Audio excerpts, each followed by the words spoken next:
Bonjour à toutes et à tous. Merci pour votre présence à ce webinaire. On va essayer de parler de la gouvernance autour de Teams. Donc, c'est un sujet largement débattu entre partenaires, avec Microsoft, avec nos clients sur le web. Il y a pas mal de sujets, de discussions autour de cette thématique-là. Donc, on va essayer de passer en revue de quoi on parle en fait quand on parle de gouvernance de Microsoft Teams.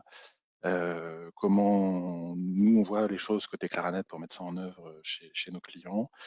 Quelles sont nos recommandations pour mettre ça en œuvre dans vos propres organisations? Quelles sont les solutions complémentaires qui existent et qui permettraient d'apporter des compléments dans cette démarche de gouvernance?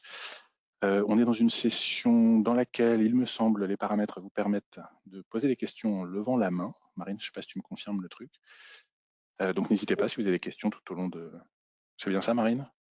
Oui, vous levez la main, Yes. je vous démute pour poser votre question en live, ou vous pouvez la poser dans la partie chat Et aussi du la partie webinaire. chat. Super. C'est parti. Donc, c'est bon pour vous là? Moi j'ai un affichage un peu strange. On voit bien le diaporama, ouais. Pour moi, c'est bon de mon côté. D'accord, parce que moi j'ai un message de partage d'écran est en pause. Qu'est-ce que c'est que ce truc? Essaye de passer un slide pour voir si ça fonctionne. Attends, je recommence le mode presse. Voilà, c'est bon pour tout le On monde? voit le programme. Oui. Ok. Donc au programme de, voilà, on a une petite heure devant nous, donc on va juste repréciser que Microsoft Teams est un incontournable des dispositifs collaboratifs auxquels on accède aujourd'hui à travers Microsoft 365. On va essayer de voir, voilà, ok, on parle de gouvernance, mais pourquoi déjà? Quel est le sujet? On va passer sur un volet qu'on qualifie de volet technique. Comment on met en place, comment on met en œuvre, comment on définit déjà en amont la gouvernance technique qu'on veut s'appliquer dans l'organisation. Ensuite, on va passer en revue les différents moyens, les différentes solutions pour aller plus loin, et notamment côté utilisateur pour fournir des choses particulières comme des templates, des workflows, des classifications, ce genre de choses. On verra juste à la fin, même si c'est pas l'objet principal de notre échange aujourd'hui, que l'adoption reste incontournable. Le fait de définir une gouvernance et d'adopter les bons outils ne fait pas tout. Il faut aussi accompagner les users. Puis on essaiera de se garder quelques minutes à la fin en mode question-réponse. Donc voilà, et puis les questions, si vous en avez en cours de presse, n'hésitez pas, vous levez la main, vous passez par le chat et Marine nous relaiera ces infos. Je suis Mathieu, pardon, Mathieu Vanny, je suis accompagné de Christophe Méquignon. On est donc tous les deux chez Claranet, Claranet Productivity, qui est un centre d'expertise autour d'Office 365 chez Claranet France. Voilà, pour les présentations. Microsoft Teams aujourd'hui, c'est clairement incontournable dans le paysage collaboratif Microsoft 365 et même plus largement au-delà de Microsoft. On voit bien que cette année, ça a été une année qui a marqué quelque chose de fort au niveau de voilà, l'usage des solutions collaboratives en général, de par la situation. Aujourd'hui, Microsoft Teams, c'est plus de 115 millions d'utilisateurs quotidiens. Ça fait plusieurs années déjà que Microsoft nous dit que Teams, c'est la plus forte progression dans l'histoire de Microsoft après Windows. Donc on n'est pas sur une petite solution anecdotique, on est clairement sur un outil global, massif, qui évolue tout le temps et qui est largement utilisé, adopté par les organisations à travers le monde. Donc, justement, se posent toutes ces questions de gouvernance qu'on va dérouler juste après. Aujourd'hui, Teams est leader dans le Gartner sur 2 Magic Quadrants, donc Unified Communication as a Services et Meeting Solutions. Donc Microsoft est, on voit peut-être pas super bien sur les captures ici, mais est clairement en haut à droite dans ces 2 Magic Quadrants du Gartner comme leader sur ce secteur. Et puis un petit rappel, si toutefois ça vous avait échappé, ça fait 2 ans maintenant que Microsoft l'a annoncé, mais dans 6 mois, en juin 2021, c'est la fin de Skype for Business, qui était la brique initiale d'instant messaging et de meeting dans Office 365. Donc en juin, Skype, ça s'arrête. Mécaniquement, les entreprises qui sont toujours aujourd'hui sur Skype, parce que c'était une forme de continuité par rapport à ce qu'elles avaient utilisé auparavant, vont basculer mécaniquement sur Teams. Donc ce sont des projets nous qu'on fait en ce moment de bascule Skype to Teams en passant progressivement vers du Teams only. En juin 2021, il n'y aura plus de choix, ça sera tout le monde dans Teams. Donc c'est clairement un sujet. Pourquoi on parle de gouvernance? Il n'y a peut-être pas tous les bons mots-clés ici, mais on a voulu mettre en avant les principaux, ceux qui nous semblent évidents. En fait, on va être à la recherche d'un équilibre entre la sécurité du système d'information de l'entreprise et la liberté laissée aux utilisateurs. C'est vraiment cette notion d'équilibre qui doit piloter votre réflexion concernant la gouvernance. Mécaniquement, cette gouvernance, elle va viser à éviter au maximum le shadow IT. Alors, éviter le shadow IT, ça veut dire laisser de la liberté aux utilisateurs. Mais on sait bien que dans les entreprises, il y a des contraintes de sécurité qui existent en fonction du métier, en fonction des populations qui sont concernées. Et donc, on est bien là sur une notion d'équilibre à trouver. La gouvernance va également permettre d'adapter les règles aux différentes populations de l'entreprise. Les commerciaux n'ont peut-être pas les mêmes contraintes que les gens du RH ou les gens de la finance. Donc, on va pouvoir définir des politiques spécifiques en fonction des populations pour justement adapter leurs possibilités à travers Teams et répondre au maximum à leurs besoins métiers, éviter le shadow IT par la même occasion, tout en gérant cette sécurité. On est aussi sur une logique de gain de temps pour l'IT, parce que si on n'a pas de gouvernance, les Teams, ça pousse comme des petits pains. Ceux qui sont plus utilisés, c'est pas évident de les identifier.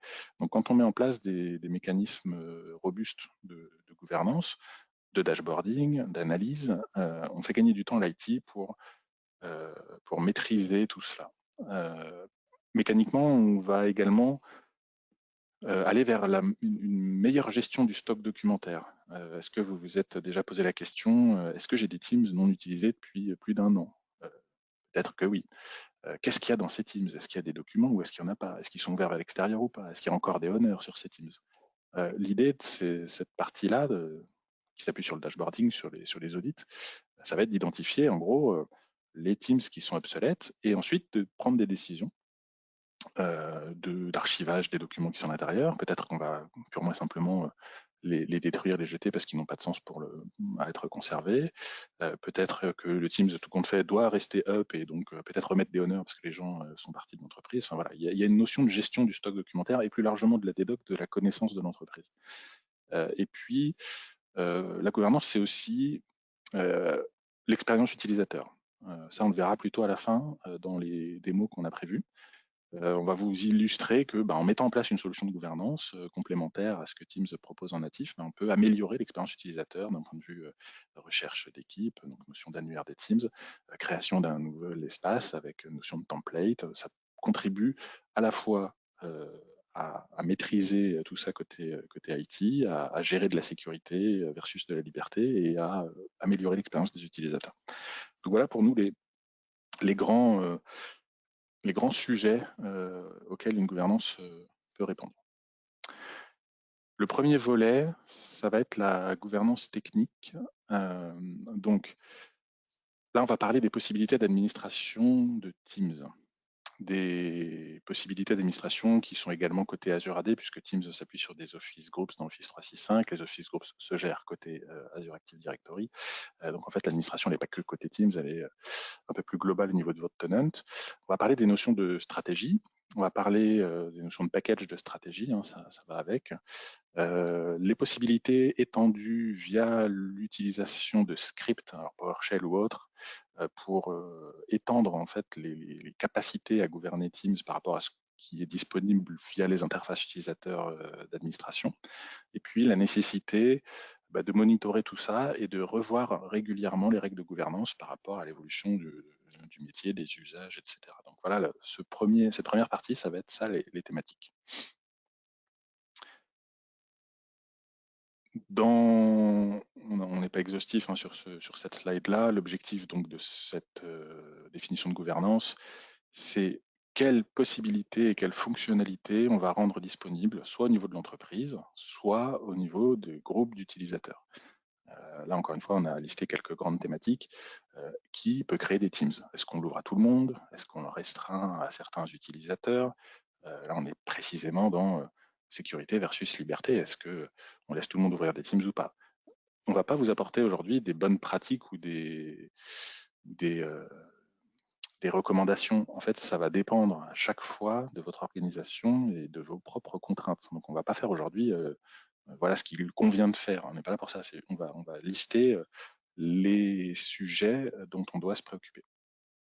beaucoup d'IT nous disent c'est le bazar. On s'était pris la tête dans Exchange à faire des conventions de nommage pour nos listes de distribution, pour nos shared mailbox. On avait fait des trucs propres. Et puis nous, ça fait 3 ans qu'on entend ça. Teams est arrivé, les utilisateurs créent des Teams dans tous les sens, ils les nomment n'importe comment. C'est le bazar côté IT. Du coup, toute notre gouvernance qu'on avait mis en place précédemment avec des préfixes par pays, par typologie d'espace, etc. Ça vole en éclats. Ça ne veut plus rien dire. Il y a des mots utilisés qu'on ne souhaite pas voir dans l'organisation. Donc, les questions autour de la convention de nommage sont importantes, même si côté utilisateur, hein, c'est pas forcément le truc le plus essentiel. Ça peut servir les IT. Qu'est-ce qu'on fait des accès externes? Est-ce qu'on autorise l'external access, le guest access? Quelles fonctionnalités on va ouvrir dans Teams? Teams permet le chat, le call, les réunions, le conferencing, potentiellement la téléphonie. Donc là aussi, vous pouvez faire des choix. Qu'est-ce qu'on autorise? Est-ce qu'on fait une simple transposition de Skype et donc on va autoriser de l'instant messaging du présentiel et des réunions et on va couper la partie collab en mode équipe? Est-ce qu'on va ouvrir justement ce volet collab en mode équipe ou pas? Des choix à faire. Qu'est-ce qu'on fait en termes de sécurité, de classification, de rétention, de labelling? Le partage documentaire, est-ce qu'on l'autorise à tout globalement ou est-ce qu'on restreint certaines fonctionnalités de partage documentaire? Qu'est-ce qui se passe quand un Teams n'est plus utilisé? Est-ce qu'on l'archive? Comment? Là, je vous ai mis des petits icônes qui illustrent en fait l'icône Azure AD, parce qu'en fait toutes ces opérations-là ne sont pas possibles nativement avec un niveau de licence basique. Certaines opérations supposent, pour être fait nativement via les consoles d'admin Microsoft, d'avoir des licences de type Azure AD Premium ou de type Microsoft 365 au lieu d'Office 365, donc Microsoft 365 E3, Microsoft 365 E5 versus Office 365 E3, E5. Donc, en fonction, il y a aussi cet angle-là qu'il faut analyser, en fonction des licences que vous avez, tout n'est pas possible. Là, sur la droite, on voit l'admin de Teams tant qu'elle est, quand on accède au tableau de bord, et puis ici, c'est juste une petite vue de ce que ça donne quand c'est déplié. L'idée, c'était d'illustrer l'étendue des sujets qui méritent d'être passés en revue pour définir sa gouvernance. Alors, notre recommandation, c'est déjà de définir les besoins de chaque population. Donc là, ici, on est sur un exemple, c'est des slides qu'on utilise régulièrement dans nos missions. On va définir des personas et puis on va se dire, pour Roger qui est plutôt côté finance, pour Fran ou Sandra qui ont des rôles différents, quelles sont leurs attentes? Alors évidemment, il faut transposer ça dans votre organisation. Quand on va causer au RH, quand on va parler à la finance, quand on va parler au sales, quelles sont leurs attentes par rapport à l'outil? Donc là, ce sont des exemples tout bêtes. On voit qu'ici, ben non, moi je veux pas autoriser l'ouverture à tous les domaines parce que je suis très sensible à la sécurité dans mon métier. À l'inverse, on a Sandra ici qui dit bah, moi je veux causer avec mes partenaires, avec mes clients, mes contacts externes, donc je ne souhaite pas qu'il y ait de restrictions. Donc l'idée, c'est dans cette phase-là, c'est en fait de faire des ateliers de compréhension des besoins métiers. Donc on revient à ce qu'on disait tout à l'heure, la gouvernance, ça va servir à adapter Teams en fonction des populations. Alors, si vous avez, ça suppose plein de choses, hein. Ça suppose que vous ayez des groupes AD propres avec les gens de chaque métier qui sont dedans, de manière justement à pouvoir appliquer des policies à ces groupes-là. Voilà. Donc, c'est une étape importante. Ensuite, en fonction de ce qui ressort de cette étape-là, j'essaie de ne pas vous faire bien en zoomant, on va prendre chaque feature, chaque fonctionnalité, exemple les guest access, donc ça c'est pareil, c'est des choses qu'on utilise en clientèle. Et on va dire, OK, donc pour les guest access, quelles sont les possibilités? Ben, activer par défaut, désactiver par défaut, lié à la classification, qu'est-ce que c'est que ce truc? Est-ce qu'on lit ça à des étiquettes de sensibilité? Est-ce qu'on fait du guest access à la demande? Et ensuite, pour chaque cas de figure, on va essayer de le décrire d'une part, de vérifier si c'est natif ou si ça fait l'objet d'une licence spécifique. Quels sont les avantages et les inconvénients de telle approche, par exemple? Est-ce que ça va avoir une incidence sur l'expérience utilisateur à travers, là, en l'occurrence, un écran de partage quand on s'apprête à partager un Teams? et dans quel scénario ce choix-là est pertinent. Donc là, par exemple, on peut se dire, activé par défaut ou désactivé par défaut, bon, on a bien compris le principe, ça fait pas l'objet de licences particulières. Dans le premier cas, ça répond à un besoin de organisation ouverte, la possibilité d'inviter tout le monde. L'inconvénient, c'est que c'est un paramétrage qui est global à toute l'organisation, donc en gros, c'est vraiment en mode on-off. Il n'y a pas de notion d'écran de partage, puisque pour le coup, c'est pas nécessaire. Et puis là, ça s'est adapté à tel cas de figure. Si on va un petit peu plus loin, tiens, là, on parle d'étiquettes et on voit bien que, un petit warning, ce n'est pas adapté à tous les types de licences. Donc, il faut vérifier si on a ces licences-là. Et puis, si c'est quelque chose que l'on veut mettre en place, eh bien, peut-être vérifier, voir à faire évoluer son modèle de licensing Microsoft pour que ça colle bien aux exigences. Et une fois qu'on a fait ce travail d'analyse des besoins métiers, de challenging de chaque fonctionnalité, on a des choix à faire. Donc ça, je reviens un petit peu à ce que je disais tout à l'heure. C'est pas aujourd'hui une session où on va vous dire c'est comme ça qu'il faut faire votre gouvernance. C'est comme ça qu'il faut la réfléchir et du coup, vous allez tous dans vos organisations avoir des choix à faire par rapport aux besoins des populations et aux possibilités offertes de chaque fonctionnalité. Voilà, ces choix-là, on va les lister et ensuite on va les mettre en œuvre. Pour mettre en œuvre ces choix-là, je reviens un petit peu là sur les différents les différentes catégories de l'admin de Teams qu'on a vu ici. Si je reviens sur la bonne slide, voilà. On a à chaque fois la possibilité de régler des stratégies. Donc là, sur les équipes, sur la gestion des applications disponibles dans Teams, sur le mode réunion, bon, il y en a plein d'autres, hein, je n'ai pas tout mis. Les stratégies, ça va permettre de définir un ensemble de règles et ensuite d'appliquer ces règles-là à un utilisateur, des utilisateurs ou des groupes d'utilisateurs.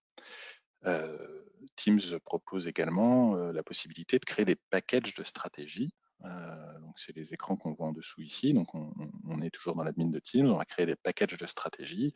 Depuis peu, Microsoft propose des packages par défaut. Donc ça peut être intéressant, ça peut être inspirant en se disant tiens, ouais, moi aussi j'ai des employés de terrain qui sont en permanence dehors. Et ben, dans ce package qui s'appelle employés de terrain, je retrouve des stratégies de messagerie, des stratégies de réunion, des stratégies de configuration d'application, des stratégies d'appel, etc. Du coup, on a une forme de bundle qu'on va pouvoir appliquer directement à un groupe d'utilisateurs, typiquement, je sais pas moi, les techniciens sur le terrain qui sont en opération et qui sont des profils mobiles. En général, ce sont des gens qui ont des licences de type F quelque chose. Du coup, qu'est-ce que ce pool de licences permet de faire? Enfin, voilà le genre de questions qu'il faut se poser. Donc, on va créer des packages. Ça va permettre un déploiement en masse de ces stratégies. Et ça va aussi nous permettre une maintenance simplifiée parce que du coup, on verra après que le cycle d'évolution de cette gouvernance va amener à faire des modifications de temps en temps et donc les packages vont permettre de réappliquer des policies de manière massive à vos utilisateurs.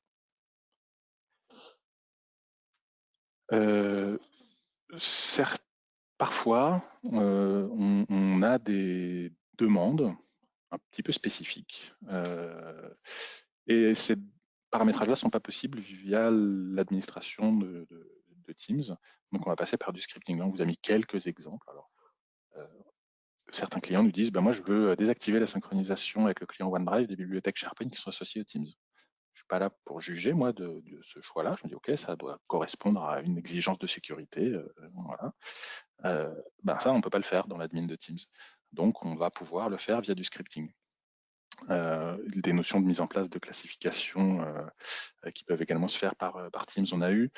Là, sur les trois points ici, là, ça s'apparente, c'est un mix entre de la gouvernance et de l'administration courante. On a des clients qui nous disent, machin qui était au RH, il a changé de service, il est aux finances, mais avant il était dans les RH, dans le canal privé de tel Teams, et il faudrait le sortir parce que du coup il n'a plus rien à faire, il a changé de service au sein de l'organisation, et donc comment on fait pour l'enlever? Eh bien on peut le faire via du scripting qui va nous faire une élévation de droit temporaire pour pouvoir faire cette action-là.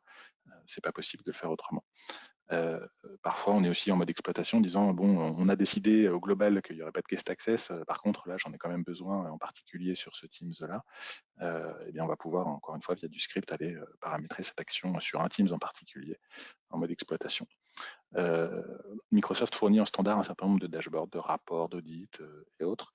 Avec du script, on va aller pouvoir requêter de la donnée pour faire des rapports avec une granularité plus fine. Et l'objectif de ces trucs-là, c'est de faciliter la vie à l'IT quand ils veulent faire des analyses, voire générer du dashboard Power BI custom sur la base de ces données-là. Donc le script va grandement nous aider. Et puis en discutant avec l'équipe, ce qui remonte également, c'est, tu sais Mathieu, les nouvelles options de configuration qui apparaissent régulièrement dans l'admin Teams. Avant d'apparaître dans l'admin Teams, elles ne sont disponibles que via le scripting. Donc en fait, si on veut aussi être en mode up-to-date par rapport à ces choses-là, eh bien c'est par le script qu'on va pouvoir le faire. Donc voilà, c'était une petite fenêtre sur l'extension de l'administration de Teams par du script qui mérite d'être pris en compte. Quand on a défini ces stratégies, qu'on les a configurées, qu'on les a packagées, qu'on les a déployées et qu'on a éventuellement été un petit peu plus loin via du script, on peut se dire qu'on a mis en place notre gouvernance Teams d'un point de vue technique.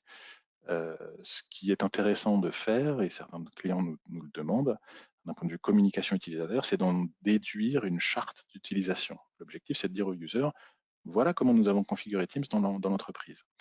Voilà donc les possibilités qui vous sont offertes. Si vous êtes commercial, vous pourrez faire ça. Si vous êtes au RH, voilà les paramétrages qui ont été mis en place pour vous. Cette charte de gouvernance, c'est pas un document qu'on rédige une fois et qui va être la Bible pendant les 5 prochaines années. Évidemment, ça va évoluer votre gouvernance Teams. Donc, ce que nous, on recommande, c'est pas la peine de faire des copies tous les mois. Hein. C'est plutôt sur un rythme trimestriel, c'est déjà assez soutenu, je vous le garantis. C'est de faire, voilà, c'est de s'inscrire dans une logique de comité de pilotage trimestriel. À l'occasion de ces copies, on va consommer du dashboard. Alors, sur les usages, est-ce que les courbes de progression des usages correspondent aux attentes, enfin aux objectifs qu'on s'était fixés? Est-ce que ça match? Est-ce que ça explose plus qu'on ne l'attendait? Est-ce que, à l'inverse, on a des déficits d'adoption? On va essayer de comprendre pourquoi. Pareil sur la sécurité. Donc, il y a les outils natifs. Christophe me parle régulièrement d'Azure Sentinel comme étant quelque chose d'intéressant également à observer. Donc, on va regarder ces rapports d'audit, on va analyser les usages, la sécu, on va identifier des dérives s'il y en a, et du coup, on va mettre en place des actions correctives pour corriger tout ça. On va identifier également des succès, donc ça peut être très intéressant, c'est-à-dire on s'était fixé une target à 45% d'adoption Teams dans les 6 prochains mois, puis on s'aperçoit que c'est passé à 75, qu'est-ce qui s'est passé? L'engouement est tel que on s'y attendait pas, est-ce qu'il y a des succès à repérer là-dedans et à reproduire? Donc c'est clairement quelque chose de super intéressant à prendre en compte. Et puis, on va également prendre en compte les nouveautés, les annonces de Microsoft, les coming soon. C'est, voilà, dans 3 mois, vous aurez telle nouvelle fonctionnalité disponible. Ça doit être pris en compte par l'entreprise comme étant, tiens, qu'est-ce qu'on fait de ce truc? Comment on l'inscrit dans la gouvernance? Est-ce qu'on l'autorise? Est-ce qu'on le restreint? Pour qui? Donc, on ajuste du coup à l'issue de ces comités de pilotage. Alors, c'est pas systématique, mais ça peut arriver. On ajuste cette gouvernance. Ça suppose de mettre à jour la charte et de communiquer sur cela. Donc, voilà ce qu'on voulait vous dire sur cette partie-là. J'ai rajouté un slide. Alors, il y avait une réunion, c'était il y a 2 jours, hein, c'était le 15 décembre dernier. Microsoft a fait quelques annonces. C'est pour illustrer ici les annonces qui ont été faites il y a 2 jours. Vous avez pour certains peut-être déjà testé un certain nombre de ces fonctionnalités. Il y en a qui sont déjà dispo, il y en a qui arrivent. C'est voilà, la possibilité d'incruster les présentateurs devant les presse, comme on le voit ici sur la capture. C'est ce qu'on attend tous pour s'amuser, c'est les réactions en direct pour envoyer des petits pictos, des petites icônes sur les vidéos des gens. Alors ça, on l'a testé, nous, je crois, la semaine dernière. C'est les breakout rooms pour faire au sein d'une même réunion où il y a peut-être 15 participants des espaces restreints où on travaille à 3 avant de revenir dans la réunion. Donc voilà, comment tout ça se met en place. On a des histoires de vue dynamique, je ne sais pas si c'est déjà dispo ou si ça va arriver prochainement. Donc là, c'est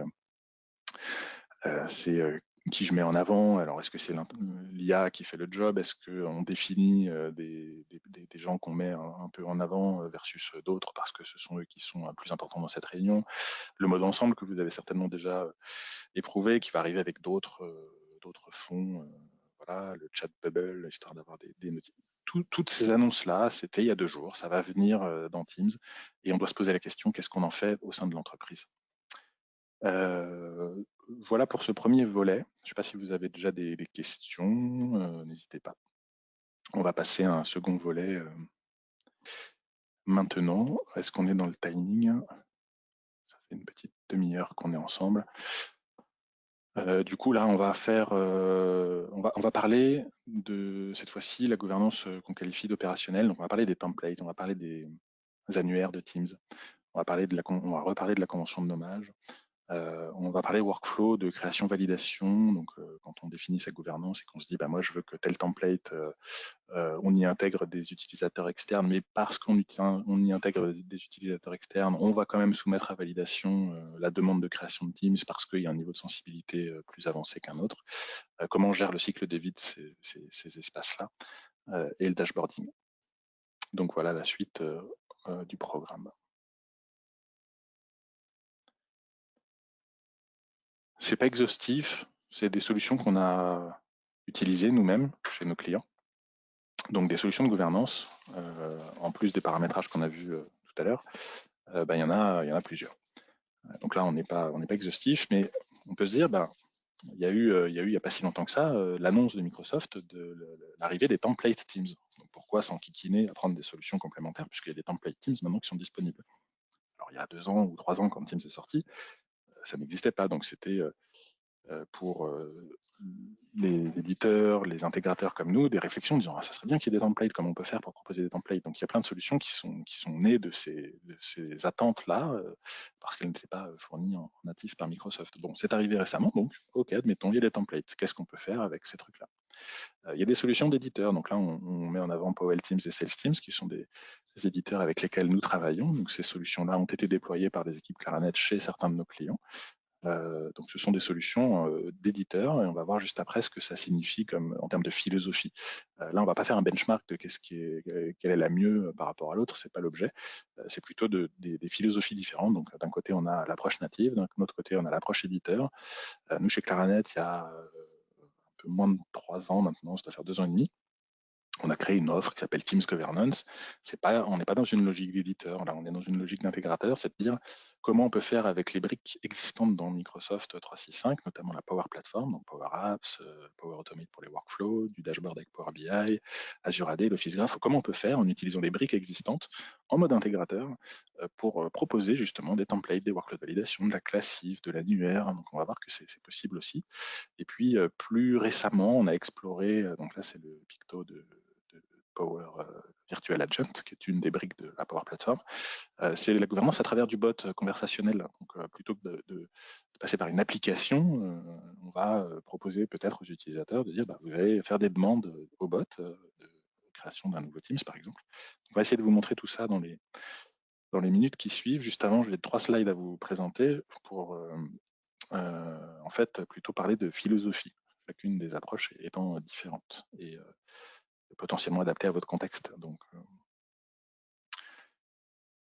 un de nos gros clients nous a récemment demandé de faire une analyse avancée de ce que propose Microsoft en standard. Donc là, on a listé les principaux avantages et les principales limites. Alors, avantages pour le moment, limites actuelles, puisqu'encore une fois, ça, c'est un domaine qui est hyper mouvant, ça évolue tout le temps. Donc, aujourd'hui, le templating natif Microsoft, c'est natif. Ça ne nécessite pas de licence spécifique. Petit warning, si vous voulez une convention de nommage Azure ADP1 quand même. Il y a des templates prédéfinis qui sont disponibles par défaut, donc c'est plutôt sympa. On peut se dire, voilà, c'est plus la peine de réfléchir à se doter d'un truc en particulier, il n'y a plus qu'à aller configurer ça dans l'admin. Donc après, on creuse un petit peu. Est-ce qu'il y a des limites? Quelles sont-elles? Aujourd'hui, les limites, il y en a pas mal.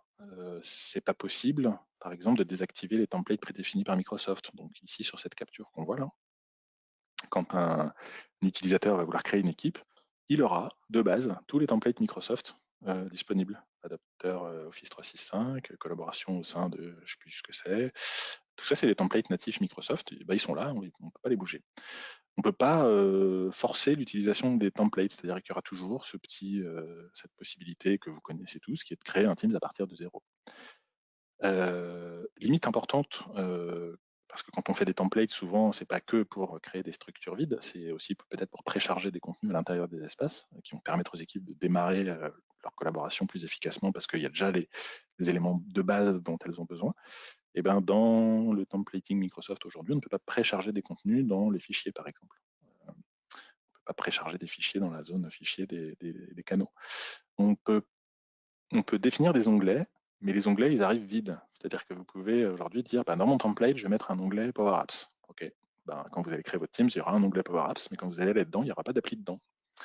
Il faudra que le owner du Teams aille dire, c'est cette appli que j'affiche dans cet onglet. Donc, ça va pas tout à fait au bout du truc pour l'instant. On ne peut pas paramétrer par défaut la visibilité publique ou privée d'un Teams. Donc là, on ne parle pas de guest access ou de choses vers l'extérieur, c'est plutôt est-ce que c'est un Teams qu'on peut rejoindre parce qu'il est public, voilà, ou est-ce que c'est un Teams privé, peut-être qu'on trouvera dans l'annuaire quand même, mais pour lequel il faut faire une demande d'appartenance au propriétaire si on veut le rejoindre.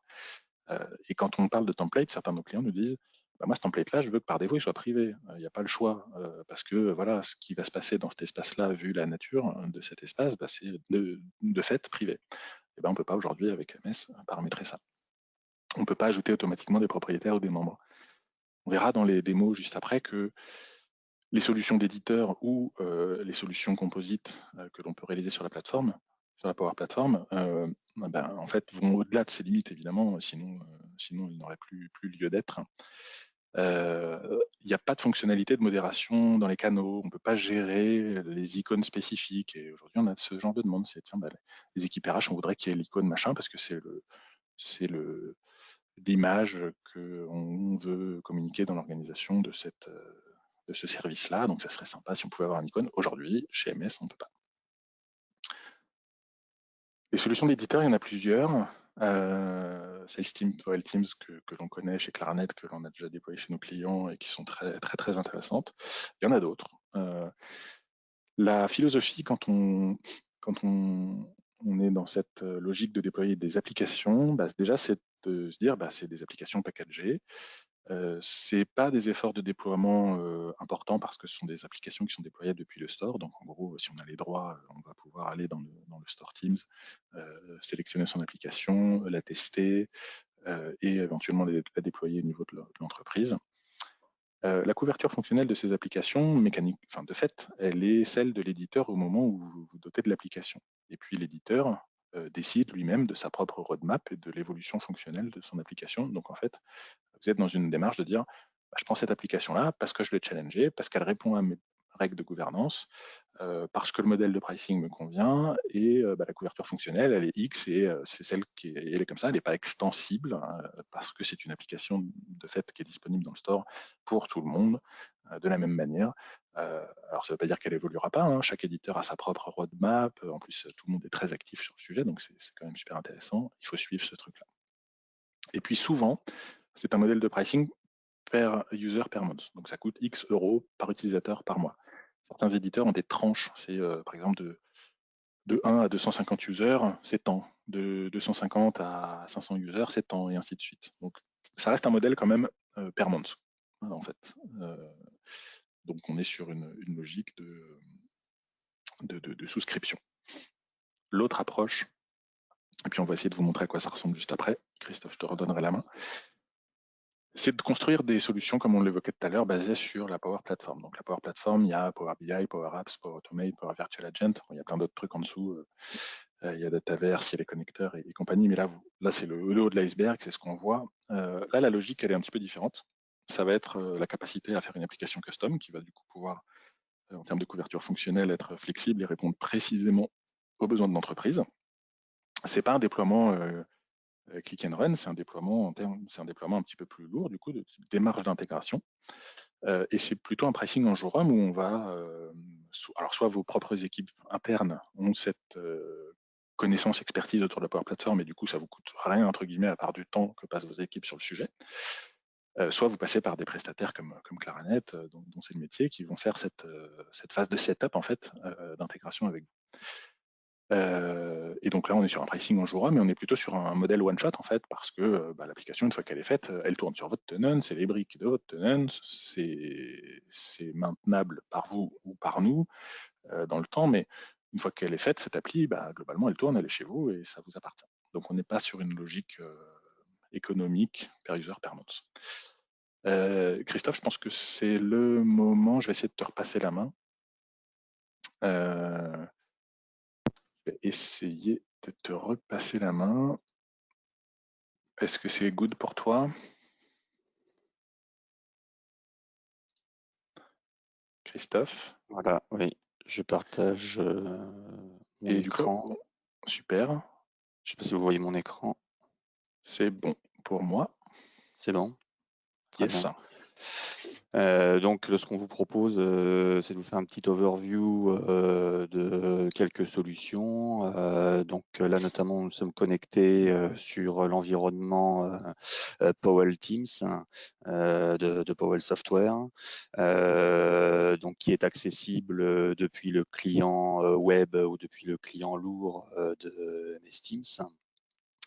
Et qui propose un accueil, je dirais, sur l'annuaire des Teams, hein, donc qui vient effectivement de façon intéressante, je dirais, compléter les fonctionnalités de Microsoft en facilitant l'accès, je dirais, aux bases d'espace collaboratifs Teams qui ont été déployés sur votre tenant. Donc on retrouve une classification des Teams en reprenant les Teams que j'ai marqués comme étant mes favoris, les équipes auxquelles je participe, hein, et que je peux éventuellement flaguer comme favorites pour les retrouver effectivement dans le premier onglet. Et puis les équipes recommandées, donc je peux rallier simplement donc en cliquant effectivement sur rejoindre. Bien entendu, là on a un moteur de recherche effectivement qui va me permettre de retrouver facilement.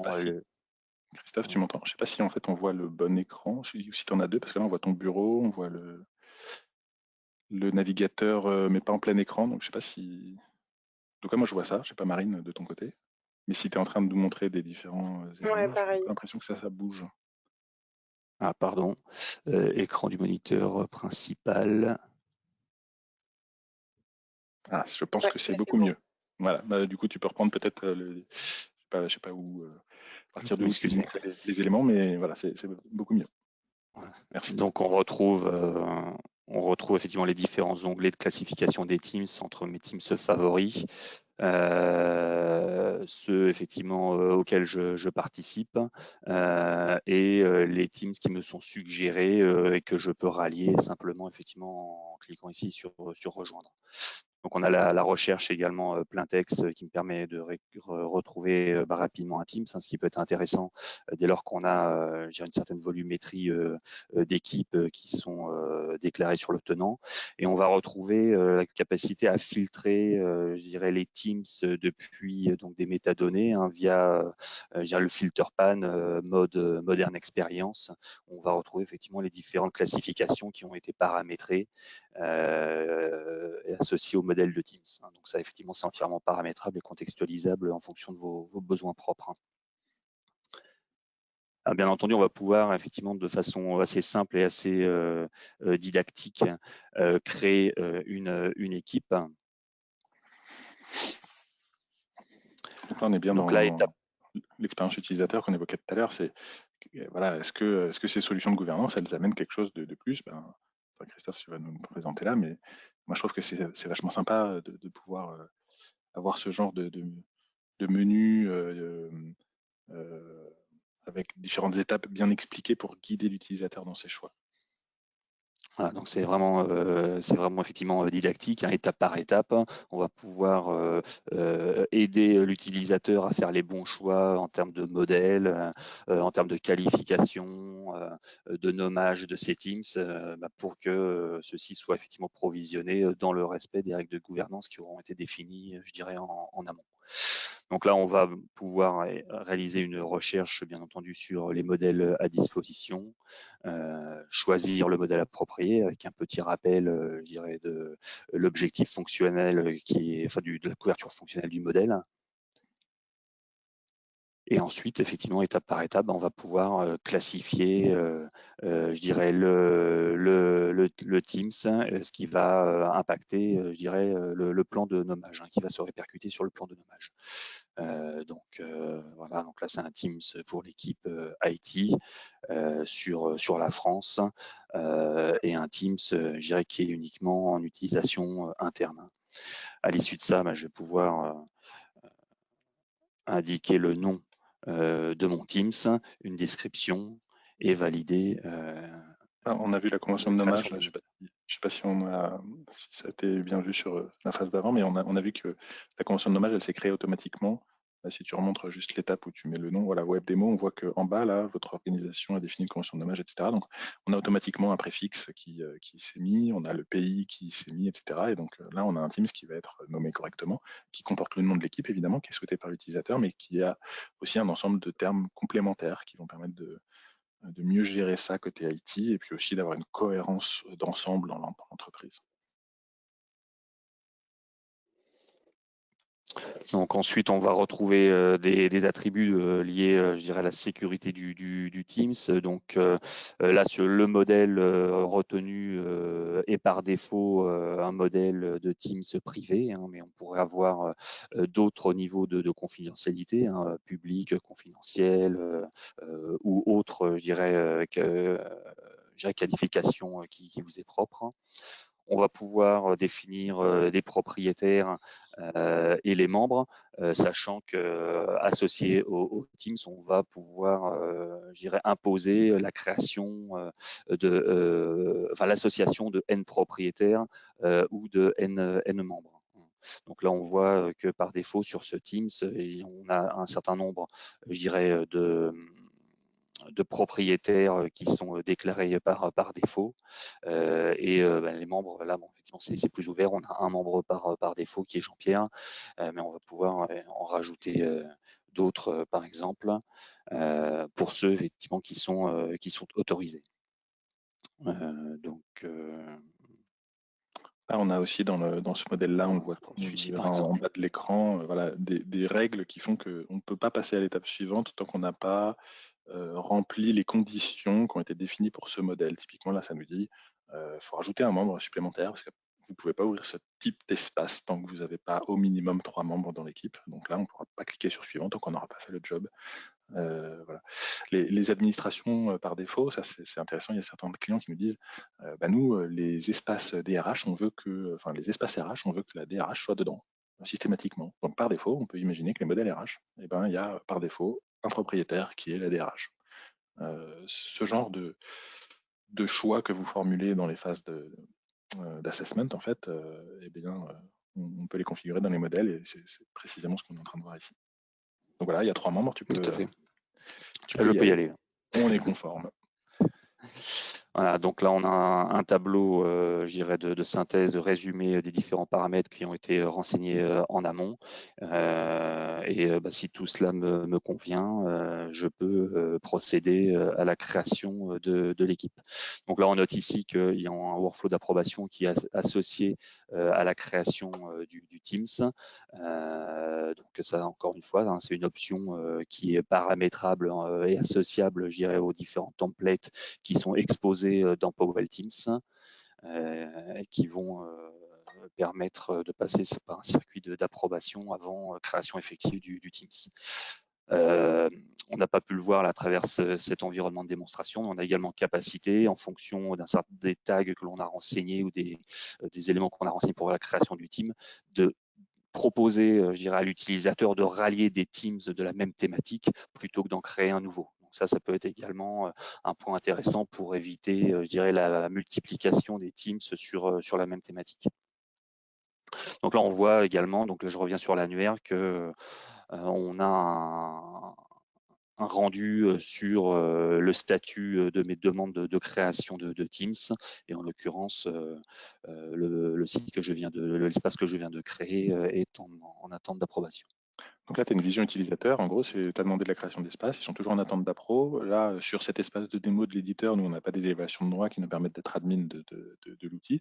En revanche, si on était admin de l'outil, on pourrait aller faire l'approbation qui va bien à partir du moment où c'est nous le destinataire de ce workflow. Donc voilà, on a des dashboards différents en fonction de qui on est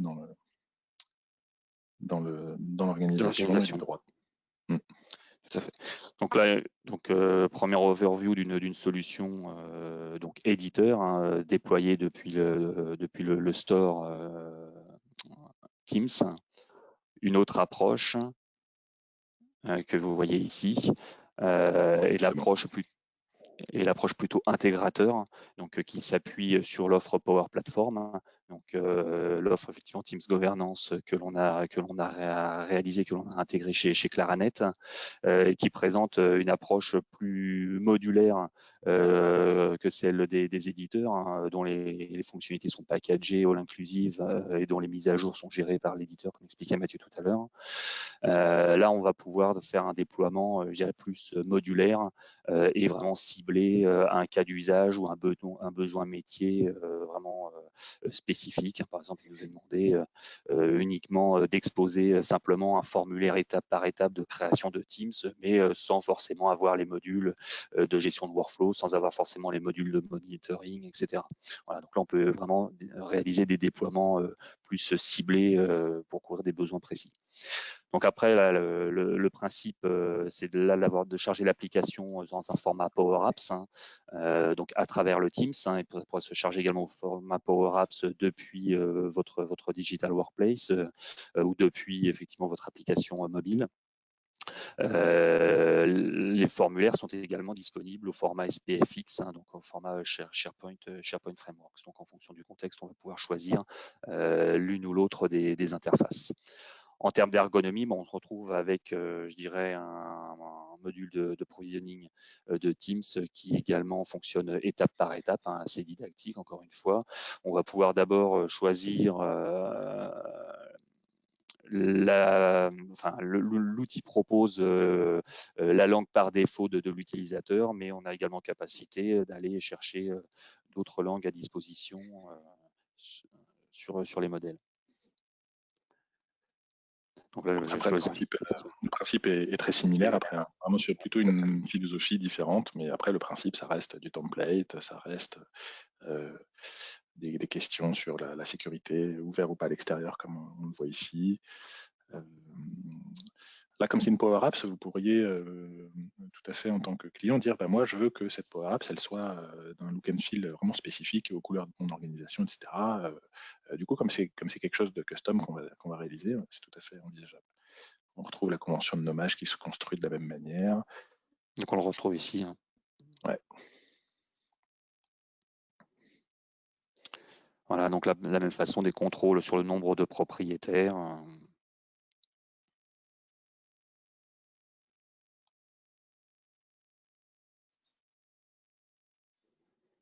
On peut définir si l'équipe est perpétuelle ou si elle est liée à une date de péremption. Date de péremption qui permet ensuite d'avoir dans le dashboard la liste des Teams qui sont arrivés à échéance pour notifier les utilisateurs et enfin les propriétaires et leur demander, je dirais, si le Teams doit être supprimé ou archivé, ou on peut, moyennant les licences Azure ADP appropriées, procéder à de l'archivage automatique des espaces dont la date de péremption est arrivée. Donc là, on a des choix. Je crois que si tu cliques là-dessus sur une date d'expiration, on définit tout ça également en amont. C'est quoi les dates d'échéance théoriques chez vous? Est-ce que vous organisez régulièrement des salons et qu'un Teams, pour l'organisation d'un salon, en gros, il a une durée de vie de 6 mois, puis après, il n'a plus lieu d'être. Ça, c'est pareil, ça se définit. Comme on est sur une app custom, on va pouvoir vraiment faire des choses précises et fines.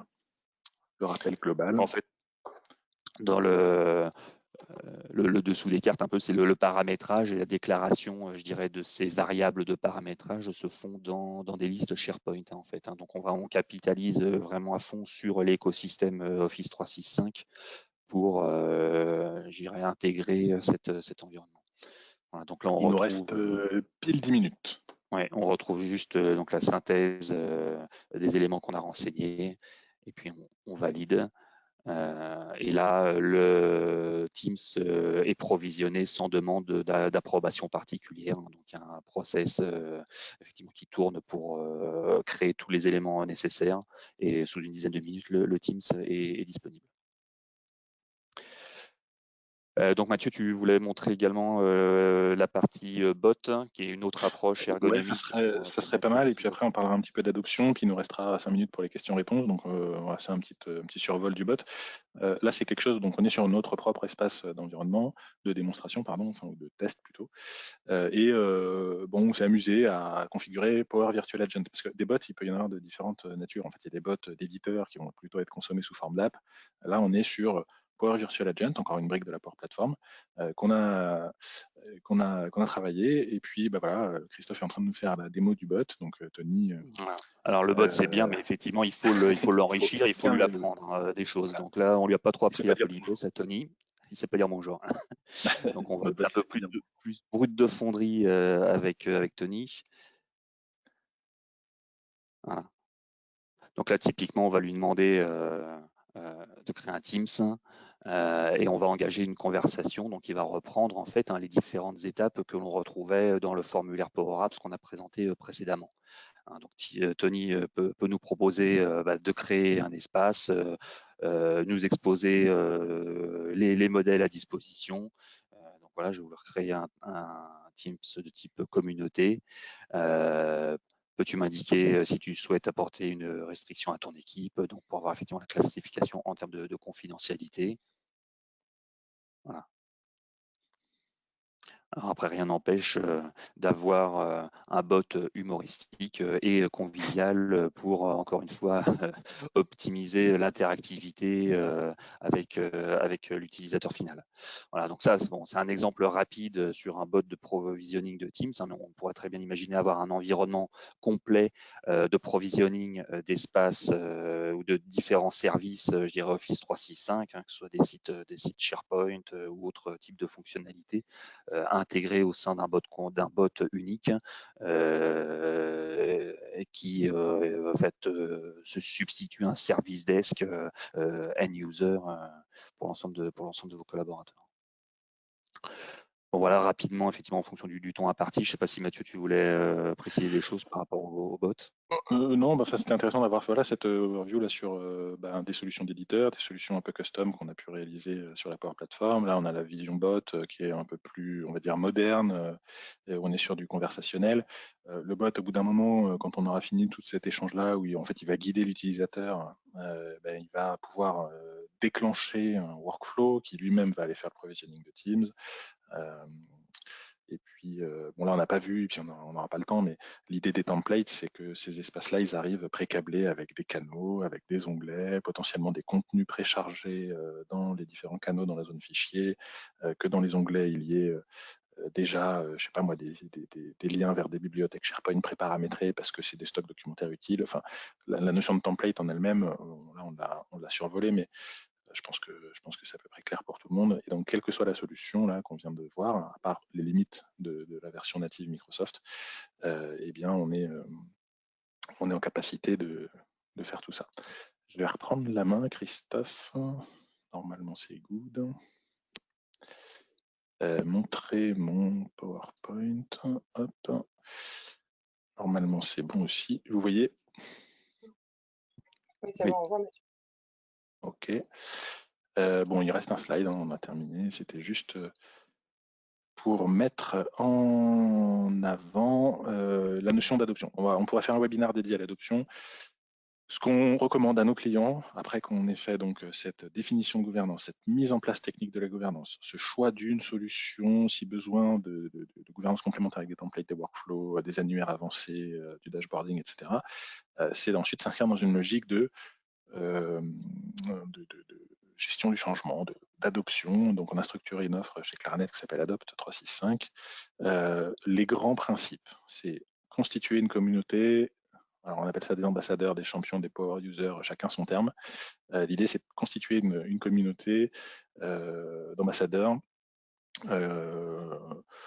On entend dans les différents échanges des choses qui me semblent moi, tout à fait cohérentes, que ça représente à peu près 4% des effectifs de l'organisation. Donc voilà, on essaye de définir avec l'aide des RH, des correspondants IT déjà existants, une forme de communauté spéciale. On va former cette communauté de manière un peu spécifique, justement à ce qui a été mis en place autour de Teams. Là, on parle de Teams, mais ça peut être une adoption qui est plus globale sur l'ensemble des blocs Office 365. On fournit à nos clients un kit de communication qui évidemment peut être adapté aux couleurs de l'entreprise. L'objectif, c'est de pouvoir, sur cette boîte à outils, bien communiquer par différents médias, des affiches, du webmail, de la vidéo, un certain nombre d'informations liées à cette gouvernance qui a été mise en place. Et puis ensuite, on est plutôt sur des opérations de run. Alors, elles sont peut-être pas forcément dans le bon ordre ici, mais il y a des notions d'opération terrain. On peut faire ponctuellement, alors quand la situation nous permettra de le refaire, des opérations terrain de type Teams Coffee ou un petit corner au niveau de la cantine de l'entreprise pour faire des démos sur des nouveautés qui sont mises en place pour aider certains utilisateurs à mieux exploiter les briques collaboratives de cet espace-là. L'animation des communautés, donc là, l'idée, c'est de cette fameuse communauté d'ambassadeurs, c'est pas le tout de l'avoir définie, de l'avoir formée, de lui avoir filé un kit de communication en disant merci, au revoir, débrouille-toi, c'est d'animer cette communauté-là. Et donc nous, c'est notre rôle en tant que partenaire, intégrateur et acteur du changement chez vous, c'est d'animer régulièrement cette communauté d'ambassadeurs en disant quelles sont les difficultés que vous rencontrez, quels sont les succès que vous rencontrez, est-ce que vous voulez faire un petit retour d'expérience vidéo qui sera diffusée dans l'entreprise parce que vous avez identifié un succès chez telle personne ou tel service qui en a fait un usage inattendu et très intéressant pour ses enjeux métiers. On va essayer de capter ces trucs-là, d'aider les ambassadeurs qui seraient peut-être en difficulté en disant moi j'ai des users, ils comprennent rien, j'y arrive pas, comment je pourrais faire pour améliorer le truc. Et puis, en plus des audits, l'idée c'est de faire des enquêtes. Donc là, on va plutôt poser des questions ouvertes ou pas d'ailleurs, aux utilisateurs en leur disant est-ce que vous pouvez vous exprimer sur votre feeling, votre ressenti par rapport à l'usage de ces technos-là. Est-ce que ça vous sert? Est-ce que vous aimeriez avoir d'autres choses? Si oui, lesquelles? C'est quoi vos frustrations? Et ça viendra alimenter la réflexion de la gouvernance qu'on évoquait tout à l'heure. Il nous reste 3 minutes, donc je ne sais pas si Marine, il y a eu des questions. J'espère que ce contenu-là était intéressant. On a essayé de balayer l'ensemble ce qui nous semble intéressant comme sujet à aborder quand on parle de gouvernance Teams. Pourquoi une gouvernance technique, des outils complémentaires, des philosophies différentes, et puis l'adoption qui est indispensable en complément de ces choix-là. Donc, on est arrivé au bout. Marine, est-ce qu'on a quelques questions? Merci Mathieu. Ouais, j'ai une petite question dans le chat.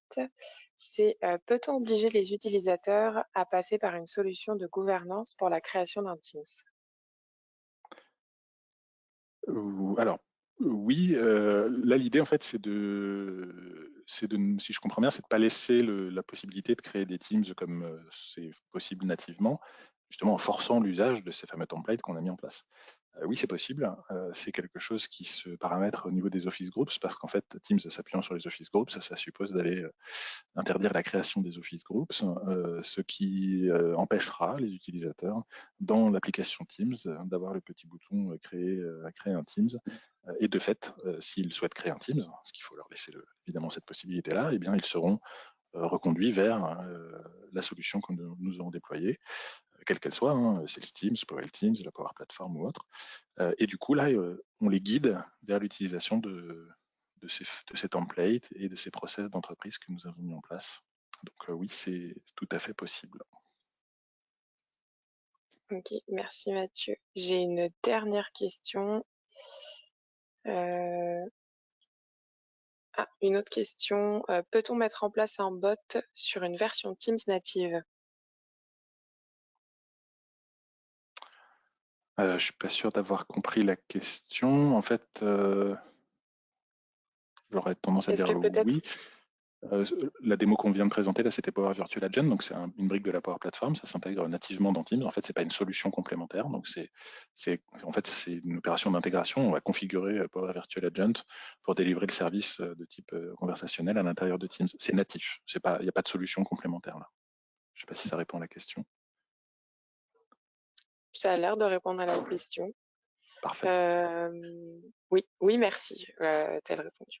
super. Une autre question, c'est pourquoi est-ce que nous n'avons pas utilisé Teams pour ce webinaire? Ah, bonne question. On est précisément dans le contexte de gouvernance Teams qu'on évoquait. Claranet, c'est un groupe international. Il y a plus de 2000 personnes dans différents pays. L'IT de Claranet est géré dans une entité qui s'appelle CTG, Claranet Technical Group. Ils sont à Londres. Et Claranet Technical Group a décidé, pour des raisons, après on peut juger bonnes ou moins bonnes, de ne pas autoriser l'ouverture des Teams à l'extérieur et également de restreindre, ou plutôt de faire à la demande l'utilisation de Teams de type Live Event qui pourraient être utilisés pour ce genre d'opération. Donc en fait, on est là dans une situation chez Claranet où des décisions de gouvernance au niveau groupe font que, en fait, dans l'absolu, Teams n'est pas le candidat idéal pour l'opération qu'on fait aujourd'hui. Bon, il y a un autre, je crois que là tu maîtrises mieux le sujet, Marine, que moi, mais il y a un autre sujet, c'est que l'application GoToWebinar qu'on utilise aujourd'hui est directement liée à nos outils marketing, de gestion de contacts, ce genre de choses. Donc c'est aussi Exactement, oui. voilà, un élément C'est un intéressant facilitateur, ouais. pour nous, ça facilite le job des webinars, etc. Donc c'est intéressant comme question parce qu'on pourrait se dire, bah, ok, vous parlez de Teams, c'est super, mais vous l'utilisez même pas pour vos démos. On est dans des situations de gouvernance Teams qui sont décidées d'un point de vue global entreprise et qui font que bah, du coup, on doit adapter. Voilà, les SI sont hétérogènes, les sociétés grandissent parfois par des acquisitions, ce genre de choses, donc on se retrouve avec des écosystèmes assez riches, des applications dans tous les sens, il y a des choix techniques IT qui doivent être faits. Donc c'est pas du shadow IT, c'est voilà, des politiques de SI interne Claranet. Merci Mathieu. Du coup, c'est tout pour les questions. Ok. Ben merci à tous d'avoir été présents aujourd'hui. Merci Christophe, merci Marine pour cette session-là. J'espère que c'était Merci à vous. intéressant.